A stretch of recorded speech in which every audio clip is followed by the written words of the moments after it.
2021 के अंदर ऐसे पॉइंट्स के बारे में जो एक आम जनता या आम लोगों को पता होने चाहिए। तो सबसे पहले मैं बात करना चाहूंगा कि क्या महंगा हुआ है, क्या सस्ता हुआ है। तो देखिए, अगर सस्ते की बात करें तो पेंट आपका सस्ता होने वाला है, लाइनोल का सामान हो गया, सोना चांदी हो गया, प्लैटिनियम होगा। जी हाँ, महंगे के अंदर बात करूं तो आपका मोबाइल फोन हो गया, मोबाइल का चार्जर हो गया, लिथियम आयन बैटरी हो गई, एसी के कंप्रेसर हो गए, सोलर इन्वर्टर हो गया, एलईडी लाइट्स हो गई, चमड़े का सामान हो गया, ऑटो पार्ट्स, स्क्रू और नट्स। जी हाँ, तो बेसिकली अब मैं आपको कुछ पॉइंट्स बताऊंगा आपको स्टेप बाय स्टेप। तो जैसे मैंने आपको बताया कि कस्टम ड्यूटी जो है कॉपर, टेक्सटाइल, गोल्ड और सिल्वर के ऊपर जो है कम कर दी है, तो जिससे कि ये सस्ते होने वाले हैं। एक यहाँ पे अनाउंस ये किया गया कि अब की बार जो भी आपकी इनकम टैक्स रिटर्न होगी उसके अंदर स्लैब रेट के अंदर कोई भी चेंज नहीं किया गया है। मतलब जो टैक्स पहले लग रहा था वही लगेगा। मतलब अगर 5 लाख रुपीज तक की आपकी इनकम अगर नीचे है तो कोई भी टैक्स आपको देने की जरूरत यहाँ पे नहीं पड़ेगी। लेकिन अब से क्या होगा, आपकी आईटीआर के अंदर ऑटोमेटिकली आपकी जो सैलरी होगी या टीडीएस अमाउंट कुछ भी कटा होगा वो ऑटो प्री फिल्ड आएगा। इसका मतलब क्या है, आप वन क्लिक के ऊपर भी एक आम आदमी जो अपनी इनकम टैक्स रिटर्न यहाँ पे फाइल कर सकता है। उसके बाद में एफएम ने अनाउंस किया अफोर्डेबल हाउसिंग प्रोजेक्ट, जिनको यहाँ पे टैक्स ऑलरेडी अवेलेबल कराया है, तो जिससे कि घर लेना अब और आसान हो जाएगा।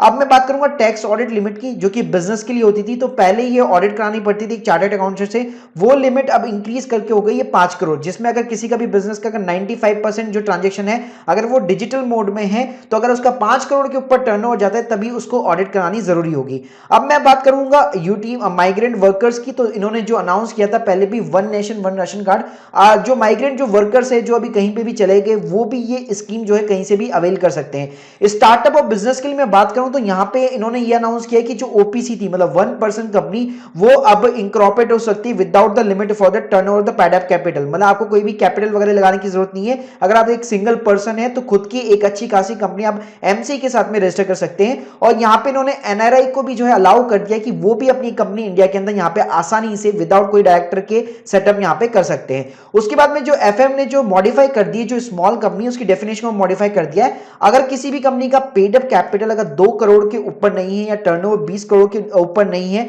तो वो सारी की सारी कंपनियां जो है स्मॉल कंपनियां मानी जाएगी। तो इंडिया के अंदर ऐसी 2 लाख से ज्यादा कंपनियां हैं।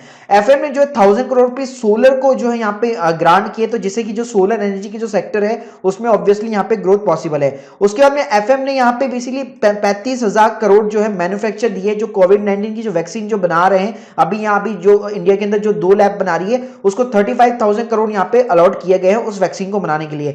साथ में यहाँ पे जो बूढ़े लोग हैं यहाँ पे अच्छी खासी ये सलाह दी गई कि उनको इनकम टैक्स रिटर्न फाइल करने की जरूरत नहीं है। जी हाँ, तो जिनकी भी 75 से ज्यादा की एज है उनको अब रिटर्न फाइल नहीं करनी पड़ेगी अगर उनकी इनकम सिर्फ पेंशन और इंटरेस्ट से आती है तो। उसके बाद में 1000 करोड़ रुपीज असम और बंगाल के जो टी वर्कर्स है उनको अलॉट किए गए हैं। यहाँ पे गवर्नमेंट ने डिजिटल पेमेंट को यहाँ पे प्रमोट किया है और उसके प्रमोशन के लिए यहाँ पे 1500 करोड़ रुपए यहाँ पे खर्च करने वाली है। एग्रीकल्चर के अंदर बात करो तो 16.5 लाख करोड़ का यहाँ पे बजट दिया गया है। गवर्नमेंट ने जो उज्ज्वला स्कीम थी उसके अंदर एडिशनल 1 करोड़ पीपल को और बेनिफिट देने का यहाँ पे वादा किया है। गवर्नमेंट ने कमिट किया है जो फॉर्मल वेलफेयर है उसका भी जो बजट इन लोगों ने अब 75,000 करोड़ ऑलरेडी पेड कर चुकी है। जी हाँ, ये फार्मर्स को, तो काफी अच्छी बात है।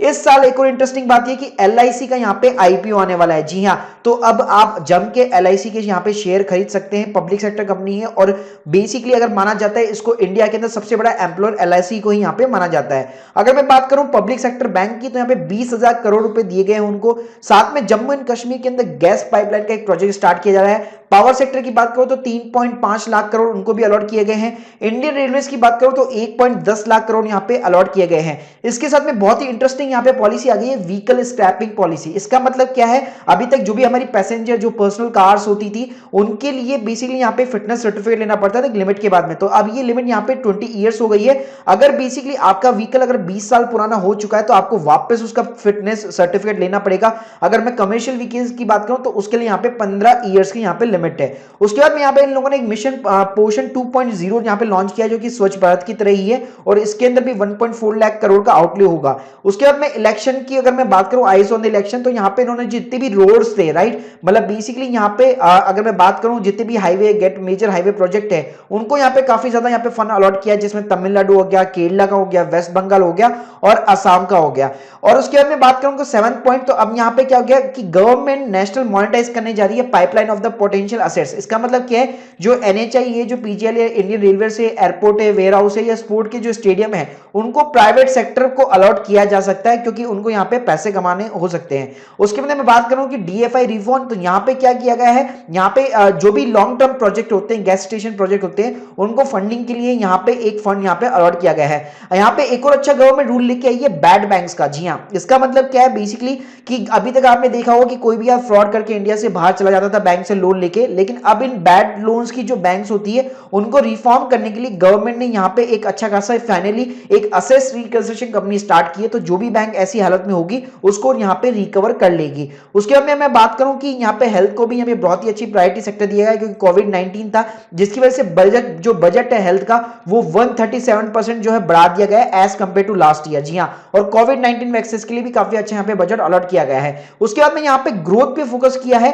तो अगर मैं बात करूं, अगर जो हमारी एफएम है उन्होंने भी कोई भी रिलैक्सेशन नहीं दिया है इनकम टैक्स के अंदर। तो जैसे मैं आपको बता चुका हूं, जो स्टैंडर्ड जो डिडक्शन थी वो वही के वही रहेगी, कोई भी टैक्स स्लैब में भी कोई भी चेंजेस नहीं है। जो 5 लाख वाली जो टैक्स स्लैब थी जिसमें आपका टैक्स नहीं लगता था वो वही के वही रहेगी। उसके बाद बात करूं रिफॉर्म सिग्नल की, तो यहां पे जैसे मैंने बताया आपको एलआईसी का आईपीओ आने वाला है। इसके साथ में जो इंश्योरेंस सेक्टर है उसमें भी एफडीआई को इंक्रीज करके 74% कर दिया गया फ्रॉम द 49%। और लास्ट एंड एंड पॉइंट जैसे मैंने बता चुका हूं आपको कि जो एक्सपेंडिचर जो बजट होता है बेसिकली हर साल, इस बार जो है 4.12 लाख करोड़ किया लास्ट ये था, और इस बार ये हाइक करके 34% और हाइक कर दिया गया है, जो अब हो गया है 5.54 लाख करोड़ इन 2021 and 22।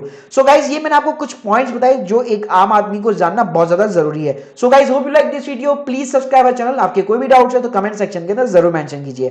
Thank you guys, thank you very much.